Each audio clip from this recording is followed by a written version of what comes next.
A station with a giant mirror is orbiting the Earth. Here the monstrous construction turns and scorches Moscow, Paris, then London, and finally New York with a concentrated ray of sunlight. It looks like a comic book plot or an episode of the game Wolfenstein. Too fantastic to be reality. And yet Germany may have been seriously considering how to create such a terrifying weapon of mass destruction. Father of rocket science. The name of Hermann Oberth is much less well known than, for example, Wernher von Braun. However, the latter has many times stressed that without Oberth it is unlikely that mankind would have mastered rocket technology so quickly and gone into space.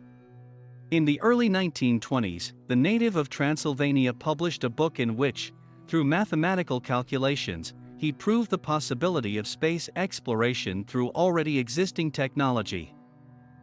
The professor believed that humanity had long ago been able to build a rocket capable of reaching beyond the atmosphere of our planet.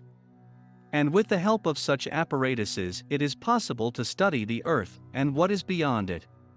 In his work, Hermann described in detail the multi-stage structure of the rocket, the capsule for the crew, its return by parachute. One of Oberth's ideas was to launch an inhabited space station into orbit with a concave mirror about 100 meters in diameter. It is worth noting that the scientist did not nurture any plans to conquer the planet and destroy the unwanted. According to the recollections of eyewitnesses, it was a very modest man, always focusing on the usefulness of inventions for mankind. According to his calculations, the station with a giant mirror was to be engaged in purely peaceful affairs. Concentrated sunlight, for example, would be useful to melt the circumpolar ice, freeing up some land for people to cultivate crops. After all, the thing could be a source of energy for the Earthlings. Moreover, even rocket technology was never considered by Hermann to be a weapon.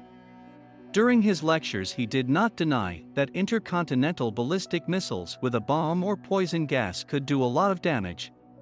However, he expressed confidence that no country would ever assume such a heavy burden and responsibility for using such a terrible weapon. World War II was about 10 years away. By the 1930s, Oberth had built a rocket, which was even made into a movie. In the process, however, the physicist suffered an explosion that damaged his eyesight and hearing. But this did not stop him from continuing his research. The more so because Hermann was seriously interested in the Nazi leadership. The Nazis and weapons of vengeance. After its defeat in World War I, Germany was severely restricted in everything concerning armaments. Over time Hitler simply stopped paying attention to such conventions. But in the 1920s and early 1930s, one had to at least pretend that the Versailles Agreements were worth something. Here, for example, is rocket technology. Because of its novelty, its use was not regulated in any way. That is why the government's interest in the developments of Oberth and his followers was especially high. A sharp intensification of work in the direction of rocket weapons was outlined after Adolf Hitler finally established himself as leader of the country in the mid-1930s. In the village of Peenemünde a special test site was built, where research on rocket technology was conducted under the leadership of Wernher von Braun. It was there that the V-2, the world's first long-range ballistic missile, was developed. Officially, Hermann did not take part in the creation of the formidable weapon. They say, however, that incognito, under an assumed name, he visited von Braun's team for consultations and was present at the first launch of V-2. The fact is that Oberth himself had a much more important task for the Nazis. He was working on an advanced type of rocket capable of crossing distances between continents. It is hard to say whether Hermann made a deal with his conscience by consciously beginning to work on weapons of mass destruction. On the other hand, it is possible that the romantic professor simply dreamed of the conquest of space, without thinking about what his invention could be stuffed with. Be that as it may, no VW-3s ended up in service with the Third Reich. But the High Command was not prepared for an imminent collapse. Toward the end of the war, several crazy projects were put into development. If any of them had literally and figuratively fired, the capitulation could be forgotten. We are talking in particular about the Sonnenjäger project. The Sonnenjäger, or solar cannon. The solar cannon project, capable of wiping entire cities off the face of the earth, was based on the writings of Oberth. True, he himself was not allowed to create the Sonnenjäger. The physicist was working on an intercontinental missile. The solar cannon was entrusted to scientists from the Hillersleben test site. By the way, one superweapon had already been tested there, the Doru cannon. Local physicists have significantly refined Hermann's ideas and adapted them to military needs.